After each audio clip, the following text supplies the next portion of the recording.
ஆன்மீக அன்பர்கள் அனைவருக்கும் வணக்கம். இன்றைய பதிவு ஞாபகத்திறன் அதிகரிக்க படிக்க வேண்டிய பதிகம். ஞாபக சக்தி அதிகரிக்க நாம் தினமும் படிக்க வேண்டிய பதிகம் என்னவென்றால், அருணகிரிநாதர் சுவாமிகள் அருளிச் செய்த அற்புதமான பதிகம் தாங்க கந்தர் அனுபூதி.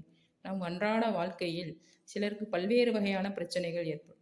மன அழுத்தம், மனக்குழப்பம், குடும்பத்தில் பிரச்சனை, இந்த மாதிரி காரணங்களால் ஞாபகத்திறன் குறைவாக இருக்கும். மறந்து போயிருங்க, எந்த பொருளை எங்கே வச்சாலும் மறந்து போயிடுது அப்படின்னு சில பேர் சொல்லுவாங்க இல்லையா? இல்லை, இன்றைய காலகட்டத்தில் குழந்தைகளே கூட சில குழந்தைகள் ஞாபக சக்தி குறைவாக இருக்கும். அந்த மாதிரி இருக்கும் வகையில் அருணகிரிநாத சுவாமிகள் அருளி செய்த அற்புதமான ஒரு பதிகங்க. முருகன் குமரன் குகன் என்று மொழிந்து உருகும் செயல் தந்து உணர்வென்று அருள்வாய், பொறுப்புங்கவரும் புவியும் பரவும் குருபுங்கவ என் குணபஞ்சரணி. இந்த பதிகத்தை தொடர்ந்து பொருள் உணர்ந்து பாராயணம் செய்து